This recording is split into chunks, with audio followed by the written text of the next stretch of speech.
Anyway, the first question is an easy one.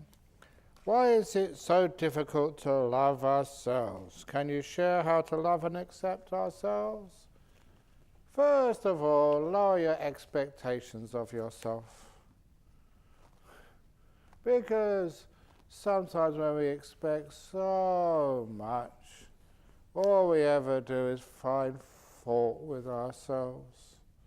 It's called the old fault-finding mind, the two bad bricks in the wall. And many of you were going to see my cave. The two bad bricks in the wall, if it's in the monk's toilet, so you can't go there.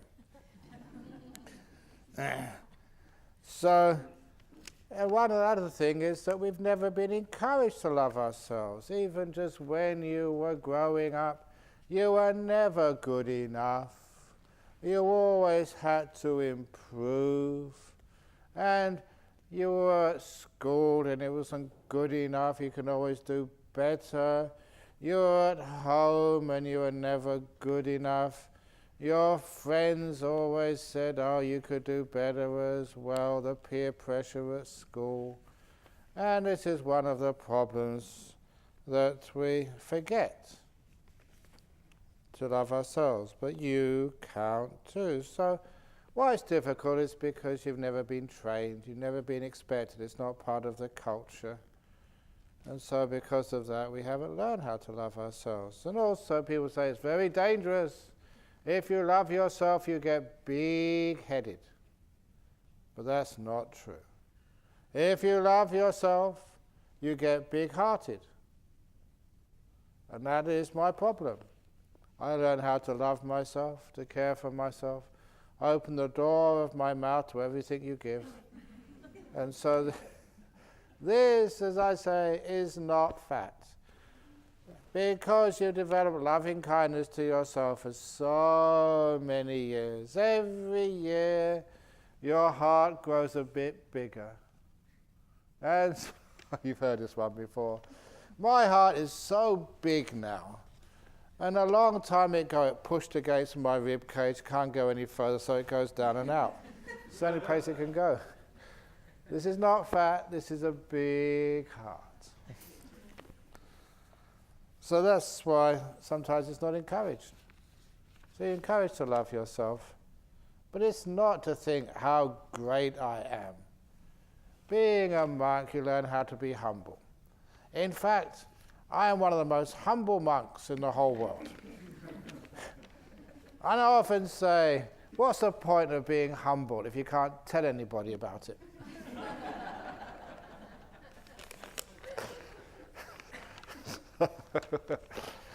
That's just a joke. But loving yourself is just, I've always said, it's love, laugh, live. Those words are so close together. So you laugh at yourself. So one way how to love yourself. First meditation teacher taught me how to do this. When you wake up in the morning, he said, what's the first thing you do? Go to toilet. Yes, but in the bathroom, is there a mirror? You have mirrors in every one of your bathrooms. So tomorrow morning, stand in front of that mirror and smile at yourself. And I just told my first teacher, impossible. As a young man, sometimes I used to take alcohol, and sometimes really tired. And you know what it's like when you first get up in the morning? You wouldn't dare to, oh crikey, I don't want to look at that. So he said, if you can't manage a natural smile, so you all have to join in now. 2 fingers, please. Side of the mouth, push up. Did that in front of the mirror. And I did that. This was true 2 years at least without sort of fail. I'd always go there, it doesn't matter how tired or depressed or upset or just miserable I felt. I could always look at myself in the mirror and put these 2 fingers to the side of my mouth and push up. And I saw this stupid young man making a face. And then the guy in the mirror smiled even more, and I smiled even more, and after a while I laughed at myself. For 2 years, every morning I laughed at myself. It was beautiful training. It was just an expression of and not taking myself so serious, loving myself. That is, again, what you learn from a mother. Mothers are brilliant. Sometimes, yeah, their son may be a thief, but he's no ordinary thief. He's the best thief in the whole of Perth. They're very proud of their children, no matter what they do.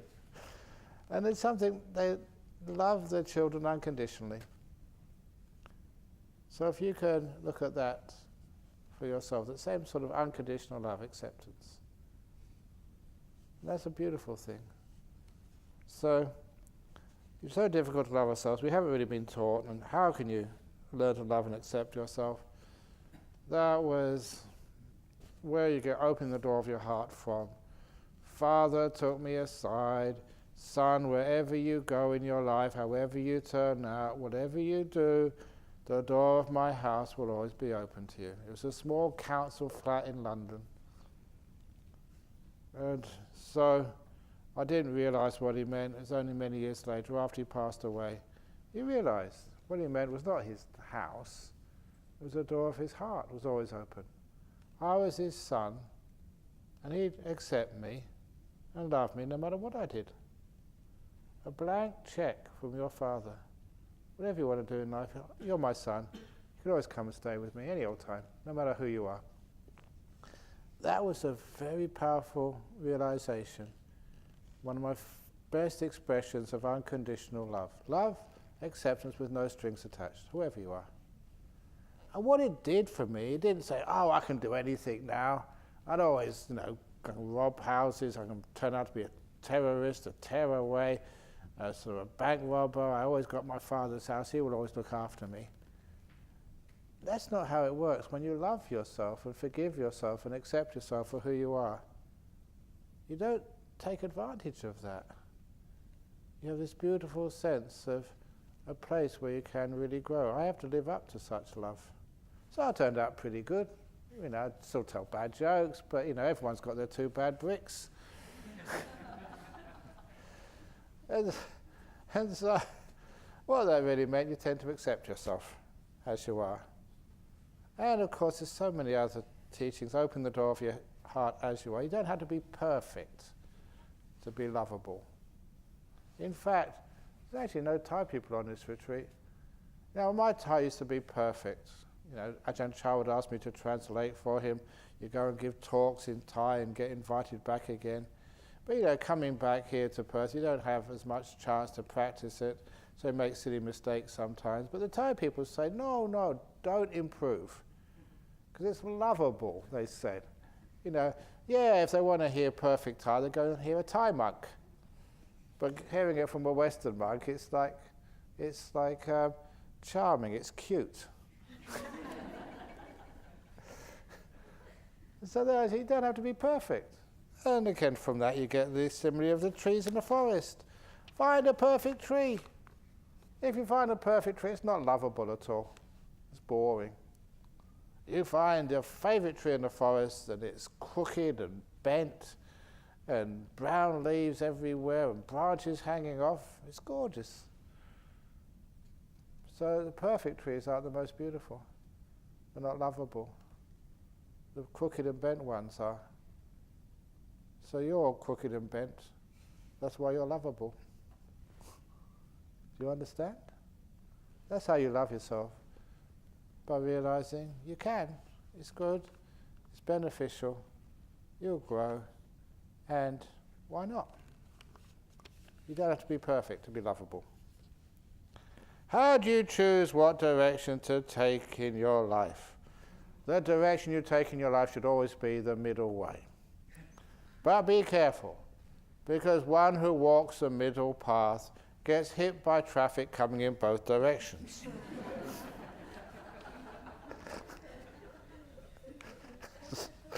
So, be careful. How do you choose? It doesn't matter what direction. I already told you that this afternoon. The universe is round. So whichever direction you go, you come back to where you are.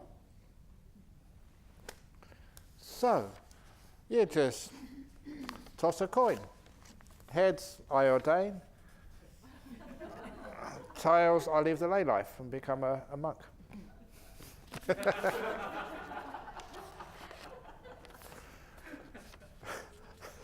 So, that's what I used to say. Heads I win, tails you lose. That's fair enough. So no, what it really does, how do you choose what direction you take in your life? You don't choose, you're brainwashed. So life chooses you, which direction. And sometimes it becomes inevitable. You know, I never expected to be an abbot, teaching, living in a cave. I never chose that. It just happened. Sometimes I think, how did I get myself into this? And then there it is.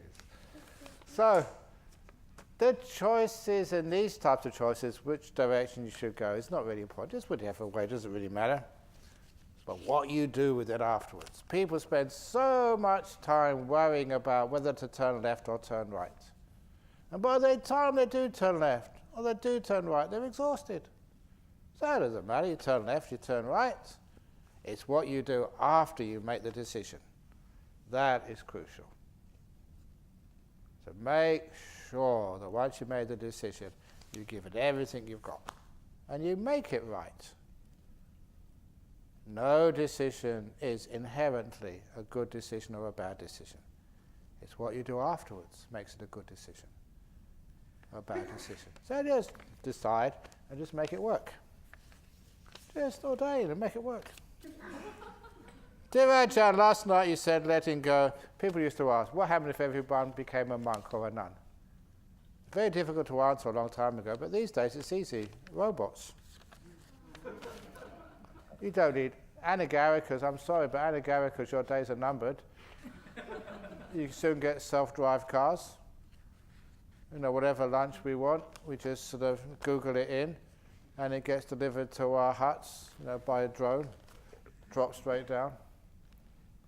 And Dhamma talks, I don't need to travel to Singapore anymore. Soon I'll be sitting here in virtual reality. I'll just appear in the Buddhist fellowship, and you won't tell the difference between whether it's a real Ajahn Brahm or just what's it called? Hologram.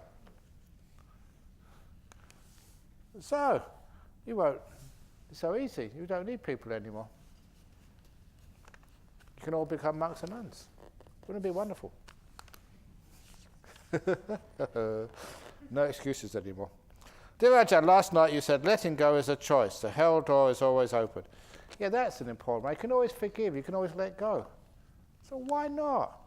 If you want to forgive and let go, especially forgive yourself, which is why you put yourself in hell, sometimes people say, oh no, you've got to work through it. Oh, you must have remorse. You feel sorry.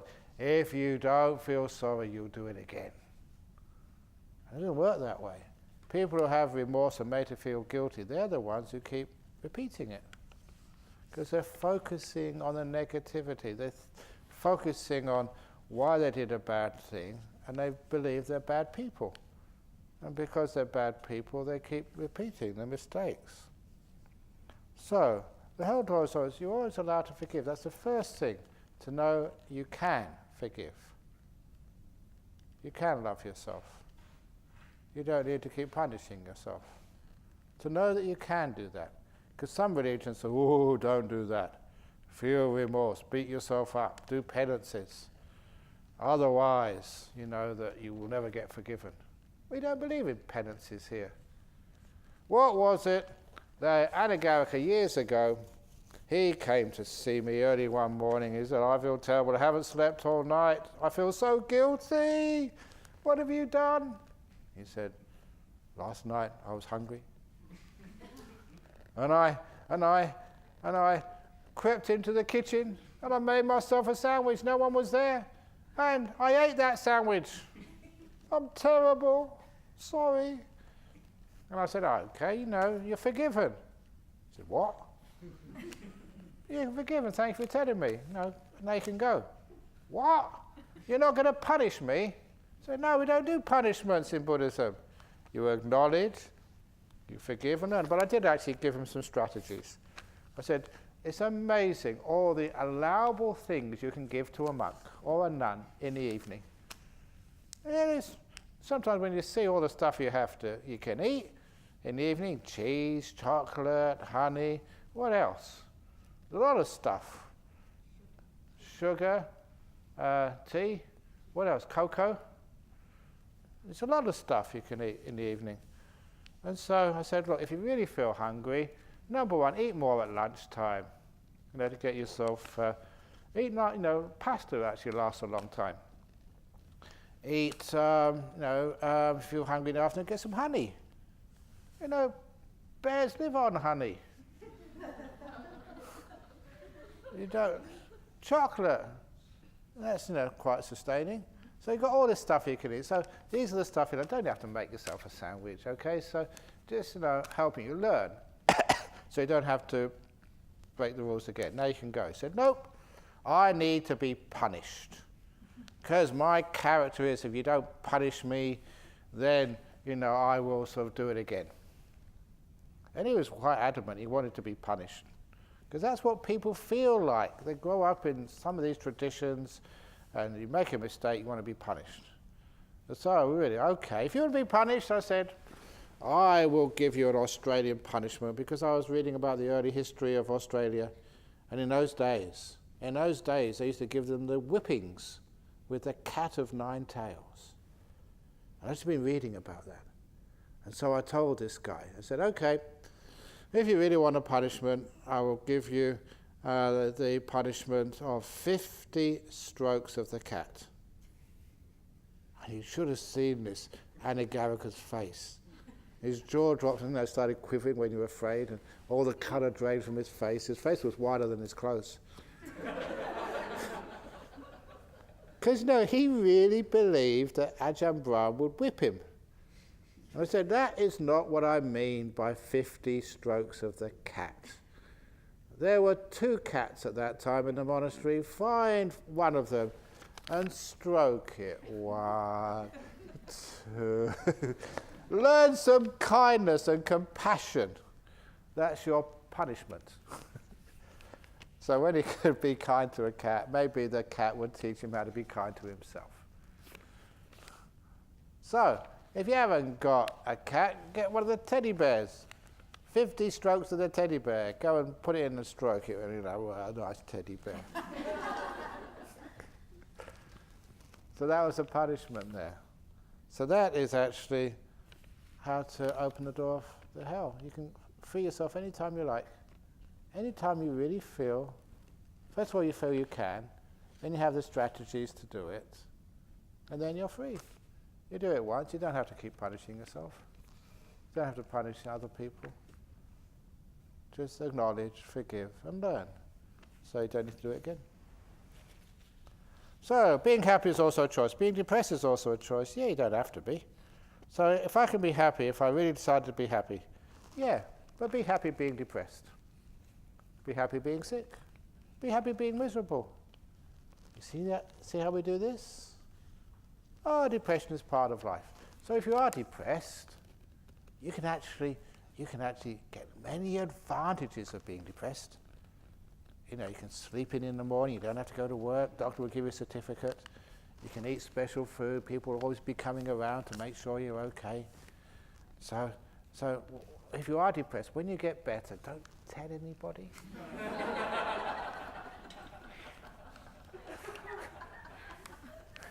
Then you can enjoy your depression a bit longer. So when you enjoy depression, you're not depressed anymore, are you? Because depression is, I don't want to feel this way, I feel terrible, I feel awful. It's what we add to those feelings, that's the problem. So, make peace with your depression. Be kind to it. Be gentle with it. And it can't stand that. It just disappears pretty quickly. If you try to get rid of it, if you don't like it, that's the problem. Saying that, a lot of people feel guilty, feel stigmatized about being depressed. And that causes a little bit of a problem. So, enjoy it. Sometimes I felt a little bit, deprived. That I haven't been depressed. Oh, it's about time, that I get depressed. It's a good idea, because I'd miss out on all the advantages of I don't have to talk to people. I could be miserable. That's why this boy, he came to see me and he said, look, I feel that I don't fit into school. Because, all the other friends, their parents have all had divorces. And my parents are still together. I feel I'm missing out. I don't fit in. I'm odd. It's a really weird place we have these days. So, yeah, be happy whatever life gives you. You got a choice. When we used to have school dinners when I was young, even though it was a good school, the school dinners were terrible. But we had a choice, like it or lump it. Lump it means like you can like it or you can complain about it, but still that's all you have to eat. So it's wonderful when you're just happy with whatever comes. What is the purpose behind being silent for 8 or 9 days? Because a lot of times what comes out of our mouth is just rubbish. Come on, be honest about it. So being silent means, you don't have to talk to people. It makes life much more peaceful. And other people don't have to listen. Even you may be having a conversation, nothing to do with you, but you always think, are they talking about me? Are they talking about me? Are they talking about me? And also, if your mouth becomes silent, then that helps your head become silent too. It stops you actually thinking. So little by little, a little bit of restraint, not silent, not talking makes you much more aware. And also, you have time to be aware of what's happening in your mind as well. So your mindfulness increases with silence. You know what happens sometimes in the old days? We used to do the 9-day silence. The last day, I said, you can talk. And no one wanted to talk. They liked the silence so well. How to reduce our wanting. The opposite of wanting is appreciating contentment. So don't think what's missing, think what we have. Isn't it wonderful just to be here, nice and peaceful? Not the best food in the world, but it's good enough. It's probably really good. Yeah, it's not the best jokes in the world, but that's all you get. You know my reputation, so you signed up to this, so you can't complain. Not the best mind in the world, stupid old mind, but it's good enough. Not the best body in the world, but it's good enough. So it's wonderful when it's good enough. And you start to understand that when you want something, you can't appreciate what you already have. When you want something more, your mindfulness is going away from here and now, from appreciation and gratitude, onto something else. Wanting has no end, but contentment has an end. Right now, it's peace. And look, your happiest moments in your life, what made them happy? Just the people you were with. You didn't want to change anything. The place you were in, you didn't want to change anything. This is good enough. It's moments when you don't want anything. That's called contentment. That's the happiest times in your life. So why want something to change all of that? To destroy happiness. Why aren't there any ghosts at Bodhinyana and Jhana Grove? Have you scared them all away? Seriously though, don't they want the metta? We give them metta. We give them metta at a distance. May all the ghosts be happy and well, but not here.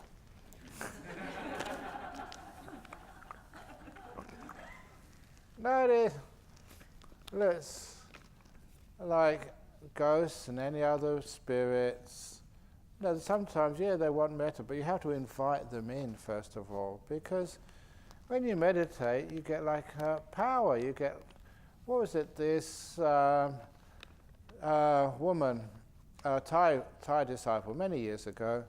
She invited her mother from Thailand to come and stay with her here in Perth, because mother had no one to look after her. So she got one of these visas, your dependent relations visas. And so, she would bring her mother to the temple every now and again, but her mother soon got sick. And when she got sick, she took her to the hospital. And the Asian tradition is so wonderful. When your mother's in hospital, this Thai girl slept right next to her mother, sort of day and night, looking after her. But then one day she thought, well, I wonder, is my mother going to survive this sickness, or what's going to happen? So she went to one of these mediums, these spirit doctors. It only cost $20.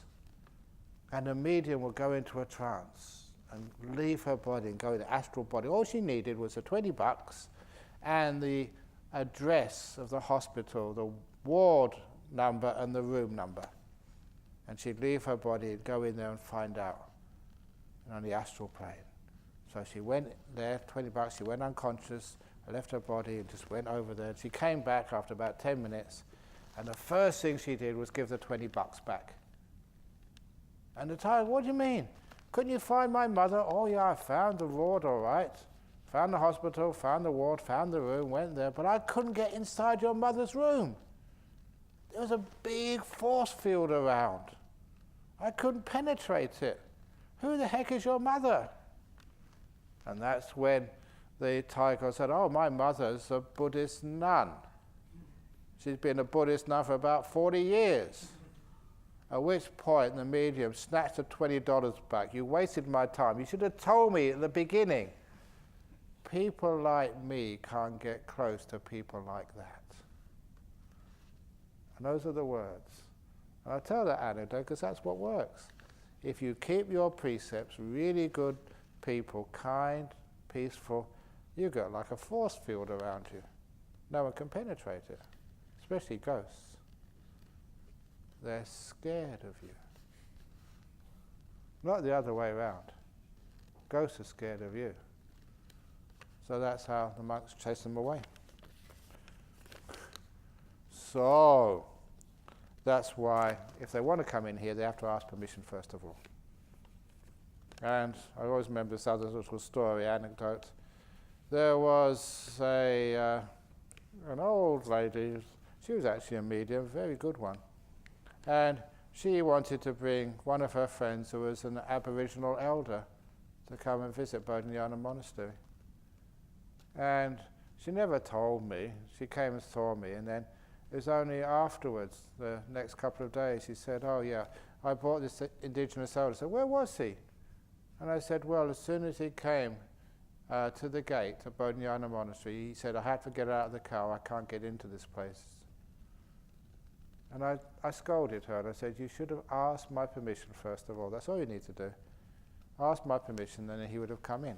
But he was so sensitive, he realized power, energy is too great here, can't come in. So that's what happens. So you're perfect. But if you want a ghost to come in, I can invite them in for you. Just give me your room number.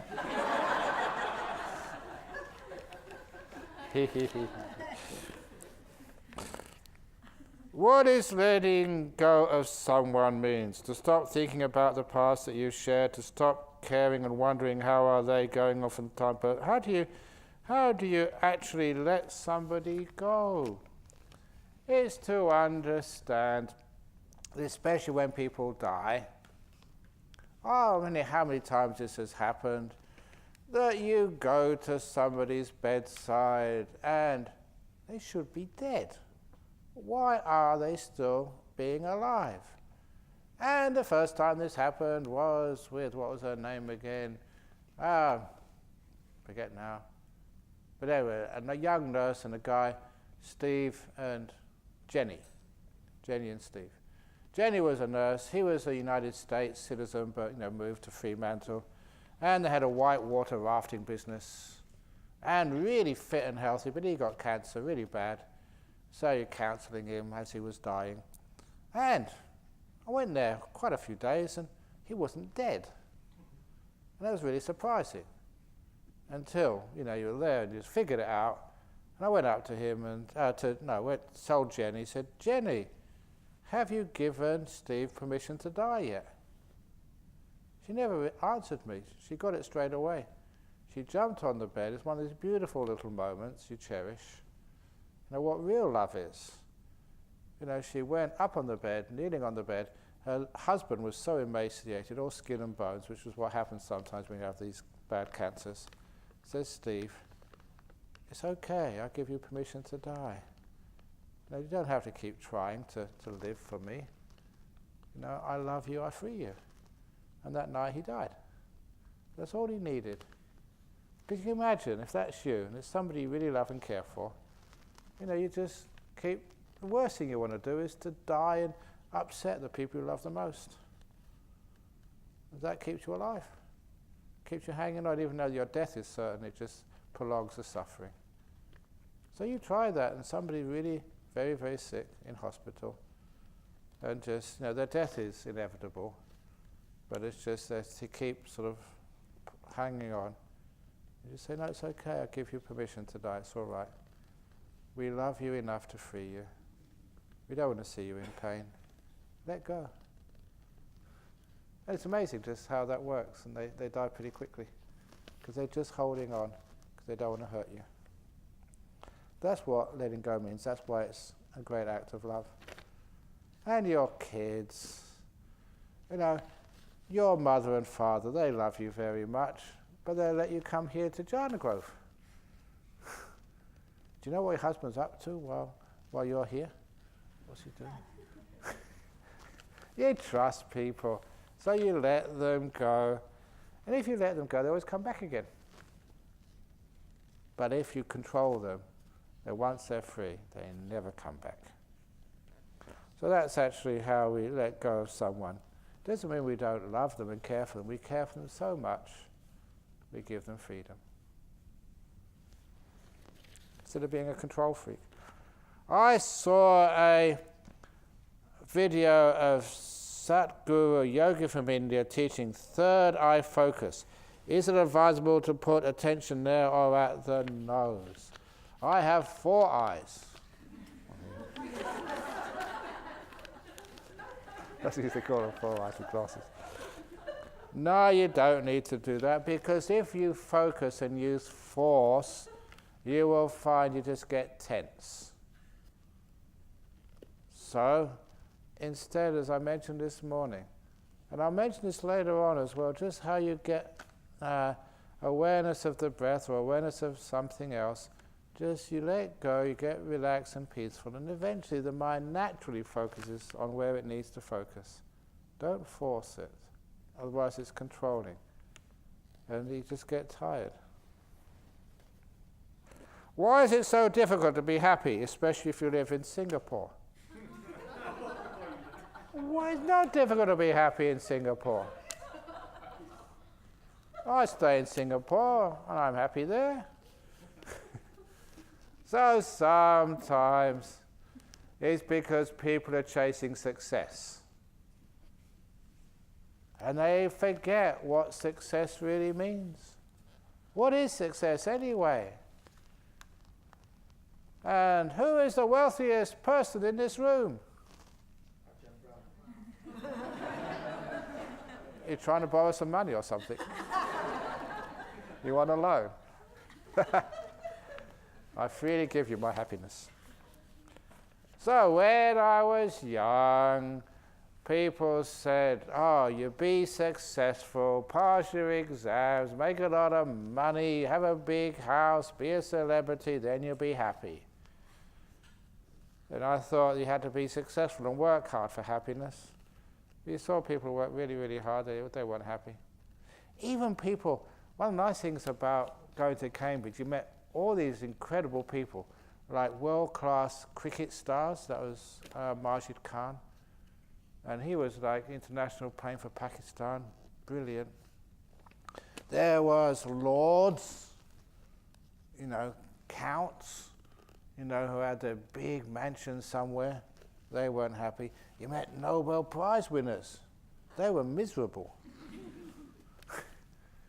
And I said, well, Does success lead to happiness?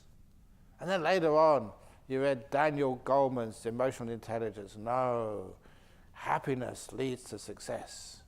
You find a job where you really like doing. You're really motivated on it. Very, very good. And then you find that that's not true either. So, where's the solution? And then one day, you understood. Happiness is not the path to success. Happiness is success. So if you're happy, you're successful. You've made it. You've arrived, baby. You've arrived. That's what happiness is. So happiness is success. So every time you're happy, congratulations, you're successful. That changes. So can people, if you're looking for success, it's always up in the future somewhere or in the past, or when life was really good. Before I became an abbot and a teacher, when I had no responsibilities, when I didn't have to worry about this and think about that. Oh, life was so, no, oh, that's just, happiness doesn't live in the past, nor does it live in the future. So when you are happy, you're successful. You'd be happy with anything. So I think the real answer, why is it so difficult to be happy, especially when you live in Singapore? Because Ajahn Brahm doesn't visit enough. So I have my clones. 2 clones over there. And other clones coming up. What does Buddhism say about those who committed suicide? Do they get reincarnated to lower forms, or can they reincarnate as higher beings and higher forms? Please clarify. Okay, to clarify, just you don't judge a life by how it ended. You judge the whole life, not just by its ending. So there was this, it was about this time, quite a few years ago, because this time in Perth, actually all over Australia, children are doing their end-of-year exams, especially the pre-university exams, grade 12s. And some kids have such a lot of stress this time of the year. And there's one kid, it was about this time, got enough things to worry about as it is. They arrived one evening over in Bodhinyana Monastery, and I'm really stressed out, big time stressed out, because they'd woken up that morning and their son, they found on the veranda at the end of a rope. He'd hung himself, committed suicide. And they were devastated, as you could probably imagine. No sign at all of any problems. They'd been with the police all day, checking out school and friends. It was just unpredictable, as many suicides are. People actually don't tell you. But actually, there was this... You've got to be very careful on this one. There was this psychologist at one of the recent Australia Sangha Association meetings about depression and suicide. And it said if someone's really, really depressed and very miserable, and then suddenly they're happy. Many people say, oh, great, they're free now. They say that's a danger sign. Because sometimes they're depressed and upset, because, they don't, shouldn't I, and when they make the decision, that's the tension of, they're going to commit suicide. Then that gives them a little bit of happiness. So be careful. When someone been depressed for a long time, then suddenly they're happy. Just like, I'm happy now. The danger side. But anyway, we had one of our caretakers in Nollamara once, Phil his name was, and he decided to just spend a bit of time by himself, so he moved over to a country town, had a shed, and didn't have many people to talk to, so one day he decided to hang himself. And he went into the shed, he tied the rope to the rafter, made a noose, a chair, sit on and just kick the chair out from underneath him. Had it all prepared. Went into the caravan to actually start writing out the suicide note. His mistake was he had the radio on. And as he was writing out the suicide note, who was being interviewed on the radio? But this Ajahn Brahm, yeah. And as soon as he heard my voice, he says, oh no, I can't even commit suicide without this monk intervening. So he just untied the noose and just came and told me. He's laughing his head off when he was telling me this. So if you do feel a bit depressed, please turn the radio on. But anyway, this kid, because he was doing these exams, I used that as a simile. Said, how many exams, how many subjects would your son have been taking? He said, I think it was 4, in Australia. Okay, how many papers in each exam? Maybe 2 in each, that's 8 exams he has to sit. How many questions in each paper? Well, maybe average about 10. So that's 80 questions he has to answer to get to university.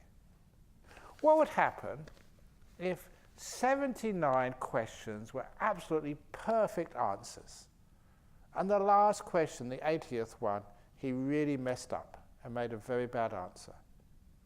79 out of 80. Would that mean he can't go to university? 79 out of 80 is a pretty good score. He'd probably go to any university he wanted to. So I said, do you understand what I'm talking about? Your son was a very good son. He's very kind, respectful, did a lot of good things. 79 of the first questions he answered in life, he answered perfectly. Now he made a mess of the last one. Does that mean he can't enter heaven or get a good rebirth? When you put it that way, it was again the same thing about the 2 bad bricks on the wall. Sometimes we focus on mistakes so much. Focus on not the whole life that person lived, but just on how it ended. And that's really unfair, illogical, that's unreasonable. A life is judged not by its ending, but by how it's been lived. You don't go to university because you answered the last question correctly. It's all the other questions you answered. They count too. And actually they went back really happy. Not really happy, but no, at least they knew. Because it's really awful. It's really sadistic, I say. I'll use that word carefully. Parents are suffering so much, they've unexpectedly lost one of their children. And then, please excuse me, some idiot monk or nun, not knowing whether they're going to go to hell. Killing yourself is bad.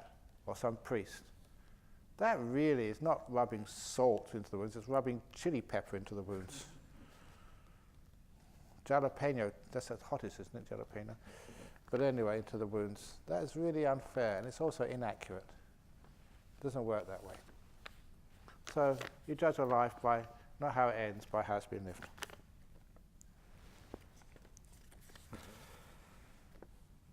Dearest Ajahn Brahm, dearest, does your partner know this? A worm doesn't remember his past lives. Why are you saying his? No, there are female worms as well. How can it get out of this lower animal realm? It doesn't have ability to learn Dhamma. How do you know? Have you ever been a worm? So, sometimes that we underestimate the intelligence of animals. That cat, I asked the Anagarika to stroke. That was one of the smartest animals I've ever known. And if you live in Perth, you'll understand this story, because it was born in a log in Bodhinyana Monastery. That's where we found it. It was a little kitten, and it was very lovable, and so the monks just got quite attached to it, including me. And then, but cats, they eat birds and all sorts of other little animals in the forest. They don't really belong in the Australian forest. You see the kangaroos, all these other parrots are just so trusting. They don't really have any predators. So the little cats come in, they just reduce everything. So after a while, I said, okay, we have to find this cat a home in the city. So we found a nice person who's willing to accept it, and that was in the suburb of Watermans, which is to the north of Perth by the beach. And I take responsibility for my decisions, so I said, okay, I arranged for a nice place for it to go, so I caught the cat. And you feel so guilty, just the cat who trusted you. You put it in a sack and tied it up and put it in the place in the back of the car where your feet go. Couldn't see out the window. I actually felt quite miserable about that. Just people trust you, and that's what. You have to have loving kindness for the birds as well. So off it went into Watermans, and the lady there, Chris, she kept it in the bag. So when she arrived at her house, in the bag, took it into the house, and then released it in the house. And she kept the doors locked for 3 days. So the cat had to stay in the house, thinking that the cat would forget, where it lived, and afterwards get used to the new house. She was a very kind woman. But after 3 days, she let the door open so the cat could play in the garden, and that cat ran for the gate really fast. Chris ran after it and couldn't keep up. So she got in her car and started searching for it. Couldn't find it. So after 15 minutes, 20 minutes, she came back. It was a weekend. I was on duty at our city centre in Nollamara. It's about 8 kilometres from Watermans. And she rang and said, I'm terribly sorry, Ajahn Brahm, but it's actually about 2 hours afterwards she rang up. Terribly sorry, Ajahn Brahm, but Kit Kat, the name of the cat, escaped. And I've been looking for it all this time. I can't find it anywhere. And that's when what do you think that cat did? Try and find its way back to Serpentine, where it lived. It's never been in the city, in the metropolitan area, ever in its life before. But I told her, it's much smarter than that. That's a very smart cat. I said, you don't need to worry because it's with me in Nollamara. About 10 minutes earlier, I was passing by the front door and heard meowing outside. I opened it, it was this damn Kit Kat. How she managed to get there, 2 hours, crossing a freeway, no GPS, couldn't ring up the RAC, couldn't ask directions from a policeman. 8 kilometres in 2 hours, almost like a straight line. And how it knew that city centre's location. Now that is really impressive. And this poor little Kit Kat, it was a very hot summer's day, and her paws were just really hot. Poor thing. And so I just gave it bowl after bowl after bowl of milk, which she just to rehydrate. And then there was that time was Ajahn Jacaro was the abbot, and so it went onto Ajahn Jacaro's seat and weed all over it. But you could do it. And I just said, okay, I'm sorry, Kit Kat. From that time on, I'm sorry, birds and possums and everything else. You've earned your place. If we do take you away, you'll come back anyway. So we took her back again. And so she died over here some years ago. In a very, very smart cat. The most intelligent cat. But how do you do that? How many of you, if I dumped you someplace in Perth, could find your way without GPS, iPhones, without talking to anybody, to our city centre in 2 hours? That was just amazing. So animals are intelligent. So worms? Who knows? You mentioned marriage is suffering. Well, it's not always suffering. The 3 rings of marriage? Remember the 3 rings of marriage? What is it? No, I'm going to turn the other way around now.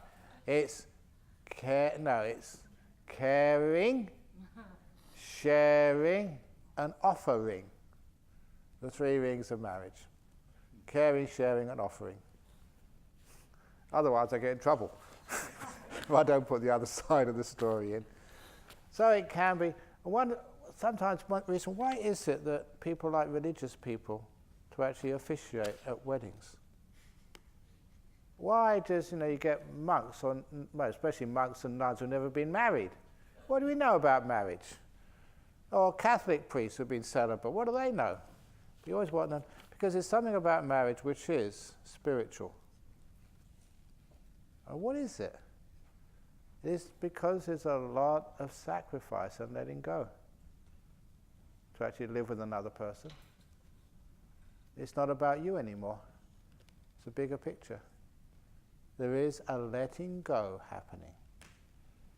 As I often say to people who get married, when you get married, you can't think of yourself anymore. When you get married, you must not think of your partner either.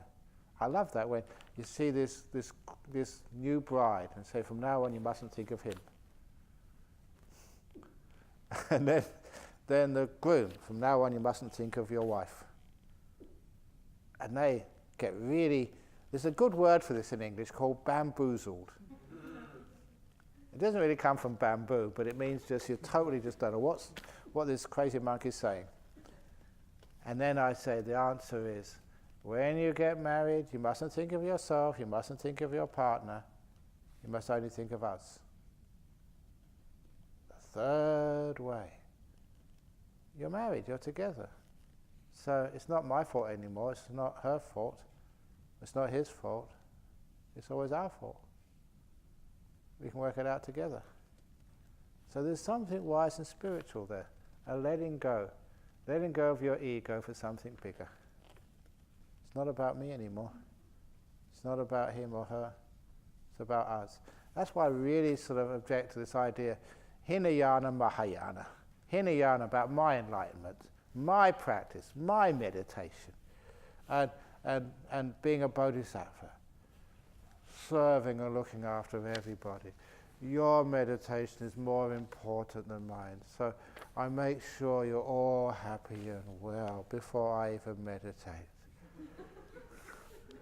One is thinking about others. The other one is thinking about yourself.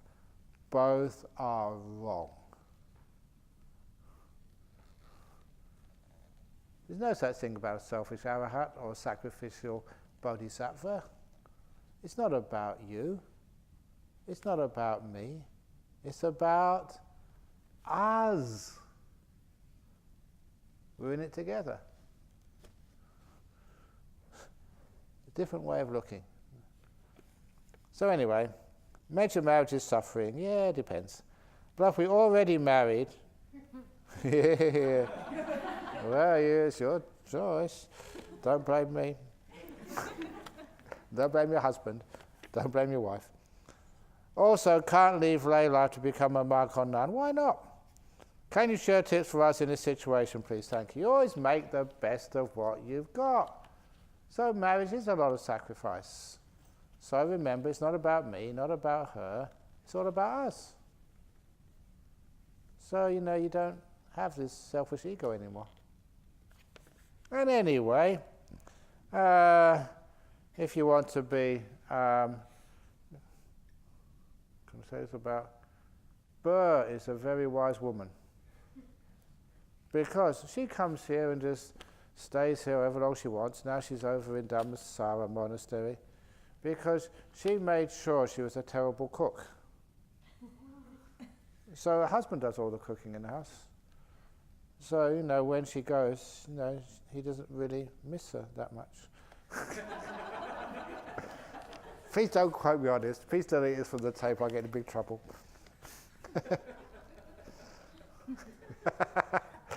So it gives her a lot of freedom. So don't make yourself indispensable. Otherwise you're trapped for life. So anyway, but no. So it's her karma side. She's going to give a lot. If you're married, then just, be at least committed anyway. Because otherwise, sometimes people come to me and they say that, they're young, they want to become a monk, and so they've got kids. I say, how old are your kids? Oh, 6 or 7. And I say, what about looking after your kids? Oh no, there's somebody else can look after them. So people are irresponsible like that will never make a monk. If you're not sort of going to have some compassion and do your duties to your family, how can you do your duties as a monk? So there was, I forget the main name of the Burmese monk, but he wanted to become a monk, but he was a poor villager. It was Sunderland, was it? Yeah. And so he decided to work really hard, live very simple, save up the money, until he had enough money that his kids had left home and his wife was well endowed to be able to survive on all the money he saved. And that's when he became a monk, making sure that he was responsible to his family commitments first. And once he'd done that, apparently his progress once he ordained was so incredibly fast. Was it a year or something? He was, fully enlightened. And the monks couldn't believe that. How can you make it so fast? And they found out that while he was saving up money, preparing for his ordination, he was doing such a lot of practice, being very simple, selfless, mindful, kind. So as a layperson, he got all the momentum together, and so as soon as he became a monk, whoosh, really fast. What does Buddhism say about dreams? It means you're sleeping too much. Now you can't sort of... Does dream mean anything of importance? Sometimes it does. There was one of the disciples years ago. He dreamt of these, the 5 angels. 5 angels in his dream, and every angel had his 5 pots of gold. And they lined up to give him a pot of gold, another pot of gold, 25 pots of gold worth a fortune. And when he received the last pot of gold, you know what it's like, that's when you wake up in a dream. And it was such a vivid dream that he woke up and he was actually looked in his bedroom for the angels and the pots of gold. He didn't mind the angels not being there, but he was disappointed there was no gold in the room. It was just a dream.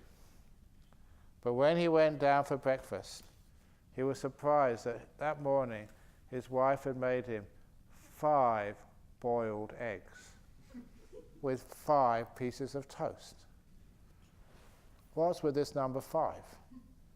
And when he picked up the morning newspaper, it was the 5th of May, the 5th day of the 5th month.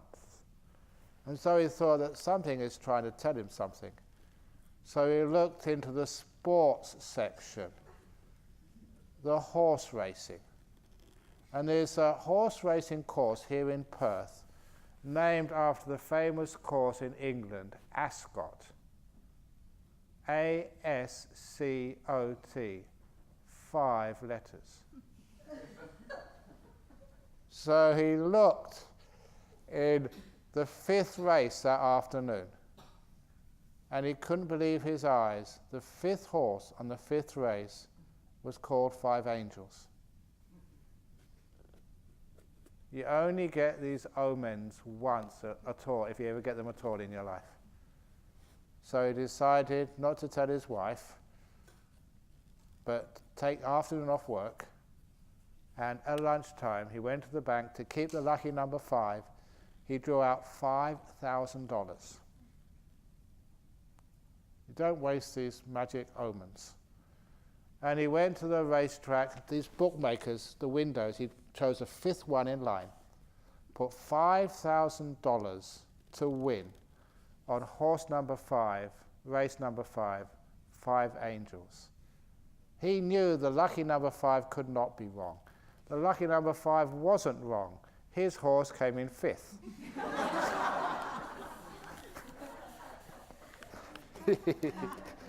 I've told that story many times. It's in the book. It's a really good one, isn't it?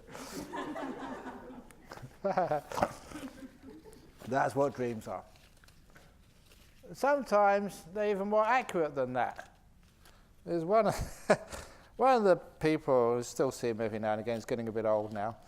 He married a Singapore. He was in the British Army. He was a dental technician in Singapore. So he's met the girl of his dreams, a nice girl from Singapore, from what's the place? Where the Thai temple is in. No. Sorry, the other one, which is just to the north. Palalai, yeah, just around there. What's that suburb called? Badok, yeah, from Badok.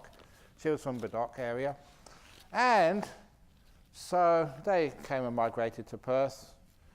And, well, just had to go and visit the relations. And he was just really bored, that his wife and his sisters and brothers were chatting in Chinese. He couldn't understand a word of what they were saying.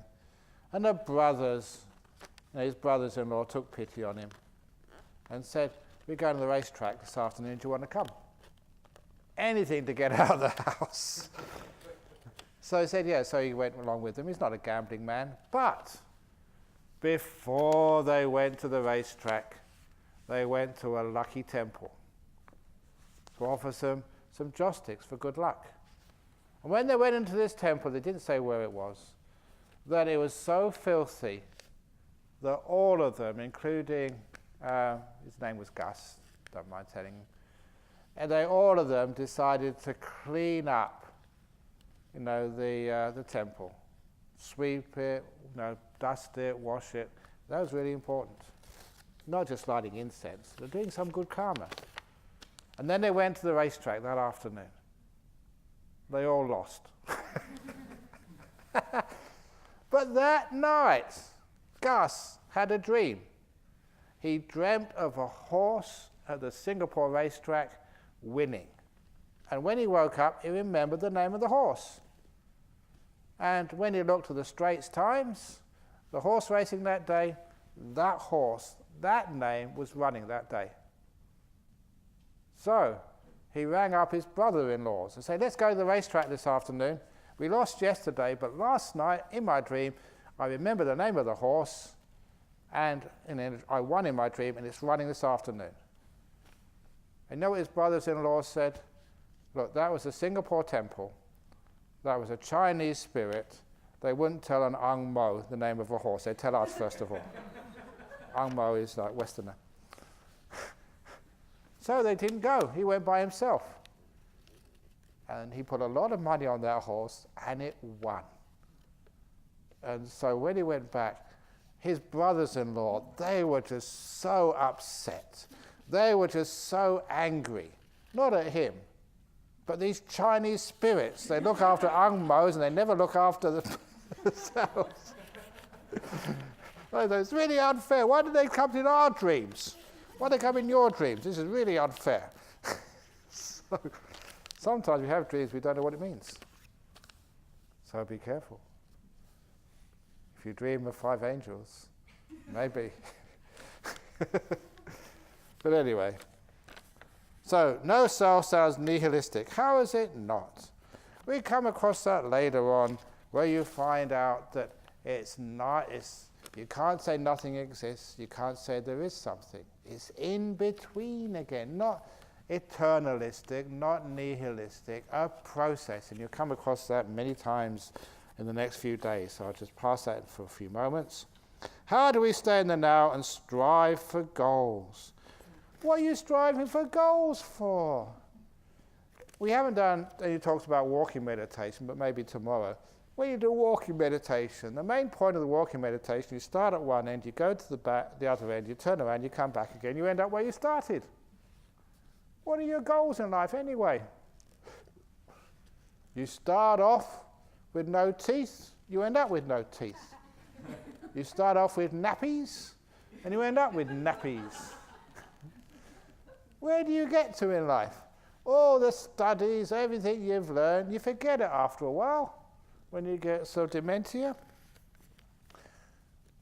so we did actually a dementia, was part of a conference we did in Brahm Center, and I got very worried because people actually, I think they said the signs of dementia are that you can't remember the past, you don't worry about the future, and you get socially disengaged.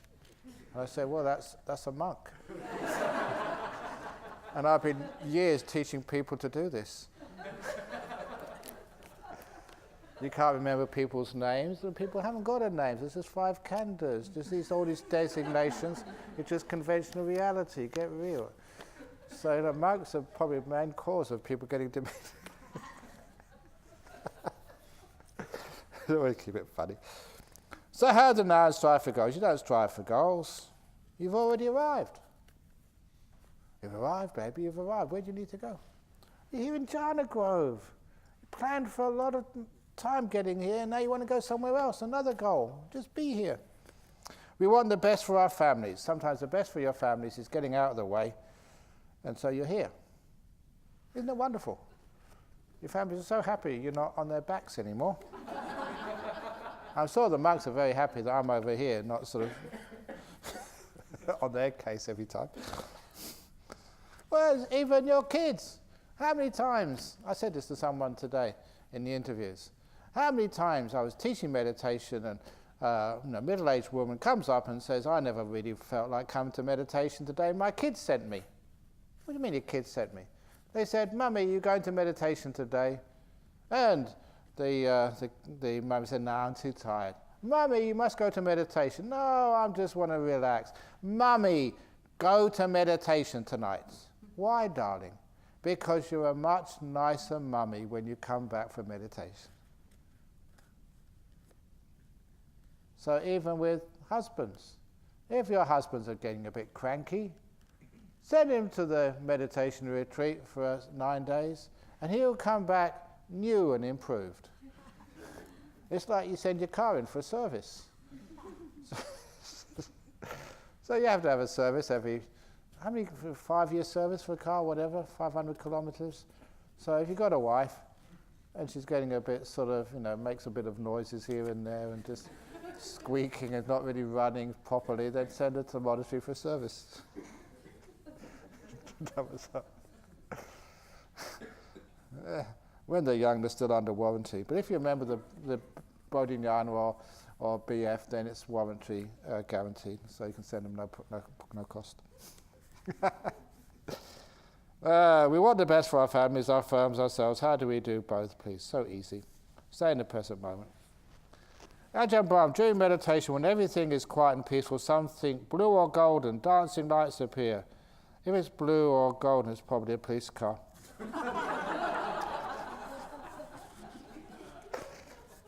You don't ignore anything, you just let it be. So you don't control it, you don't choose, just see what happens. Just confirm that letting go is a process, like you might let go for short periods or temporarily, but you keep picking up until eventually you let go for good. Exactly. You find out what's doing the picking up. It's your sense of self. But I'll go into that later on. If we don't sort out negative relationships in this life, we will encounter the same people in the next life. Not necessarily. You don't need to sort things out, you just let them go. Because if you keep focusing on the negativity in relationships, the law of attraction, you get the same problems next time. The same. You think it's your ex? They're coming back again. So, no, letting go is so you don't sort out negative relationships, you understand them. You learn from them. So you transcend them. I should remember this, they said a nice simile for life. You go down a street, you're not really paying any attention, and you fall in a sewer. So you get rescued. So the next time you walk down the same street, and you're mindful this time, but you still fall down the same sewer, in the manhole. The way they call it a manhole, it should be a person hole, or whatever. Anyway, you fall in there and in the sewer. Because you are mindful, but you're not wise. And the next time you walk down the same street, you're mindful and wise, so you walk around the sewer. And the final stage is you don't walk down the street, you go another way. So that's how we learn from things in life. You don't fall in the same pits anymore. They're said to be monks having the ability to read other people's minds. Do they intrude our privacy when we are in a monastery by reading our minds? Did Buddha allow this? You allow it, but look, my view on this is you read one people's minds and you never want to read them again. You know, have you ever read like a bad novel? Pulp Fiction? Just a stupid low-class romance? So honestly, realistically, who would read your mind? If you've got an interesting mind, fair enough. Will there be karma for bad thoughts, jealousy, ill will, etc.? They arise but did not get actioned upon. No, if they don't get actioned upon, you just learn from them, then they're not really karmically powerful. Are there other beings in samsara? Is it all just consciousness, mental phenomena arising and passing away, not self, just an illusion? Yeah, of course there are. Oh, it's page 2, where's page 1? There you go. I remember you once said there is no one here and there are no others. What did you mean by this? Are others and the self just mental fabrications? No, others are the people who bring my breakfast to me. And they better be there tomorrow morning. Yeah, of course, there are others and the oneself, but it's just that's the way we look at life. But, when they say other beings and ourselves, it's pretty much the same. As I said, men are from Mars, women are from Venus, but enlightened beings are from Earth. That's profound, isn't it? It means you don't understand what I'm talking about, so it must be profound. Dear Ajahn, would you come on, please? We can love others only to the extent we love ourselves. Exactly. There's no difference between you and others. If you hate yourselves, you hate other people. How many times people criticize you, and it's because they do the same themselves? It's a problem in themselves, and so they project it onto others. So if you love yourself, open the door of your heart to yourself. That's how you can open the door of your heart to others. Simple. Or can we love beyond limit, regardless? Beyond limit?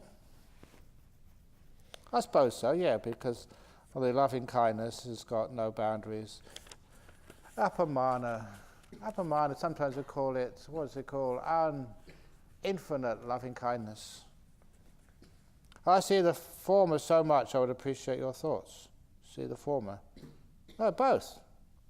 We love others, to the extent we love ourselves. You can't too. We can love beyond limit, regardless. No, you have to love everything. Could you tell us about how the Darling Scarp was once adjoined to the Himalayas? Do you think the previous Buddhas may have walked here? Exactly. Why is it that in all of Australia there are no monasteries like Dhammasara Nuns Monastery? People have tried in Melbourne and Sydney and Queensland.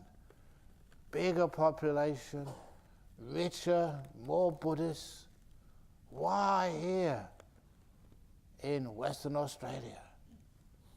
Why have we got Bodhinyana Monastery, really successful monastery? Jhana Grove. What's special about this place? And the answer is that it's known in the theory of the shifting tectonic plates. This place here was adjoined to the west coast of India. Gondwana land it was called. And that is accepted fact from geology. Even the rocks underneath where you're sitting are the same type you find in the west coast of India. This place was part of India. And Siddhartha Gautama was not the first Buddha. There were many Buddhas before that, when India and West Australia were together. So, who knows? Maybe Kassapa the Buddha and the great disciples did walk on the land where you are now sitting.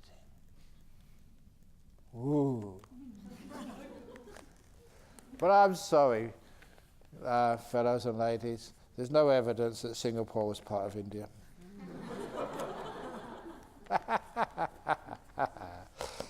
Anyway, that's interesting.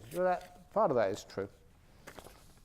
When meditating, someone around keeps moving and fidgeting, thus unmindfully creating noises. I'm sorry, was that me?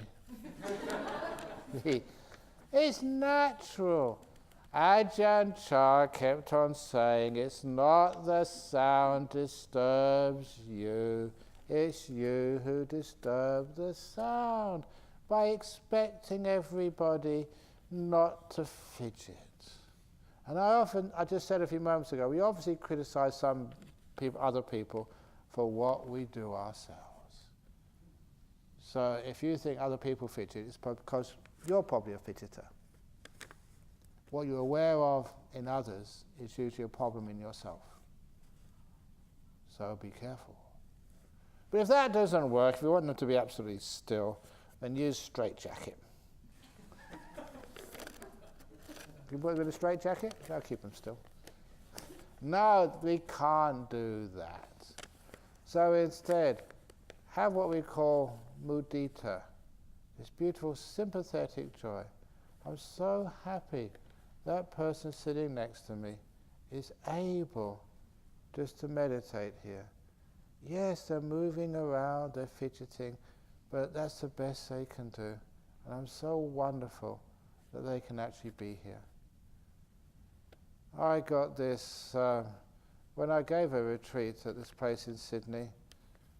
There was, first evening, question box was full of the same question. Can you please ask people to breathe quietly during meditation? Because this one gentleman was breathing really loudly through his mouth. And so I made the announcement that that gentleman has got a huge tumour in his nasal passage. He checked in with me beforehand, and he said that doctors have given up on me. I only just got a few weeks to live, and just meditating just in case this might work. And as soon as I said that, the reason why the person was making such a noise, no one complained at all. I had such kindness and compassion for this gentleman who was trying to meditate to save his life. He just couldn't breathe quietly. He was really sick. Nice part of the story is at the end of the retreat, when I was getting in my car, he said he had to come and talk to me. He said, the last meditation, it's always the last meditation, so don't give up hope. The last meditation is always the best, when you just don't try anymore. So the last meditation, he said, he was meditating there, breathing through his mouth, and he said he heard a popping sound, and he could breathe through his nose. This was not imagination. The air was actually going through his nose. It lasted only a minute, and then the tumour closed up again. But it actually gave him a bit of encouragement. When he came to say that to me, I was just getting in the car to get back to Sydney to catch a flight back to Perth. I thought, nah, he left it too late. I think just like, you can't do your homework just the night before the exam. Should have learnt meditation beforehand. But then, the nice ending was giving a talk somewhere in Sydney, and this gentleman came up and said, do you remember me? And don't ask that question.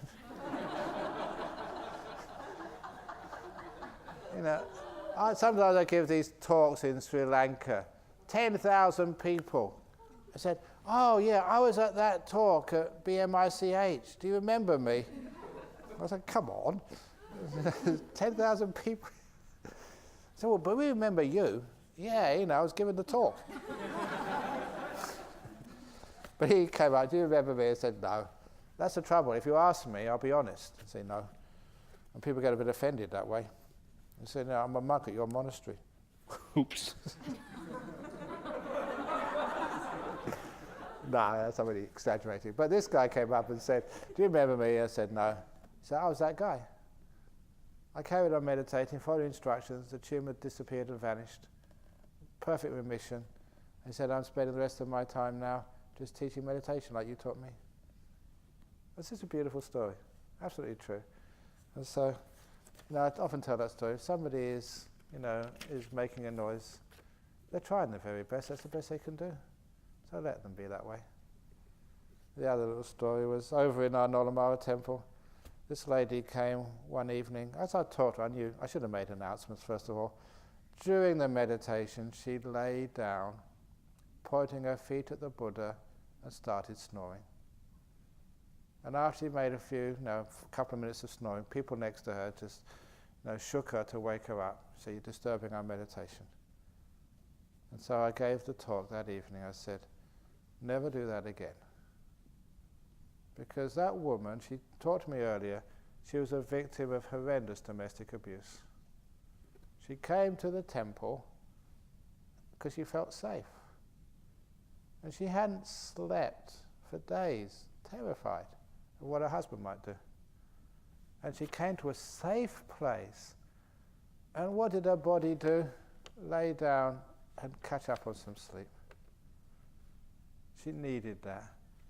And afterwards, when I told that story, it changed the whole atmosphere there. Oh, please, sleep down, have a pillow. So when you understand kindness, compassion, if someone is fidgeting, they're shaking because they're cold, get a blanket for them. Say, it's okay, please do that. Kindness. If they lay down because they're tired, just get a pillow for them. Be kind, compassionate. And that means that, we have a much better attitude. And we get very peaceful that way. So, that's actually what we're doing. They make a noise, but it's not the noise disturbs you. You disturb the noise. Just don't worry about it. If for some reason they need to make some sound. So be kind to it. So, that's a beautiful part of Buddhism. So, we have this kindness, compassion. Then your meditation takes off and so does this. Okay, I lost those last questions because it's almost 9:30. So, hope you enjoyed it.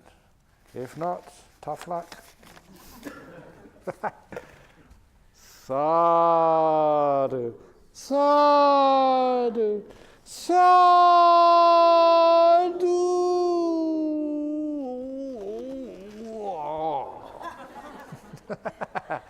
Okay, have a wonderful night, but you don't have to. Whatever happens, just let it be. And I now let you go. The door of this hall is open to you. Get out.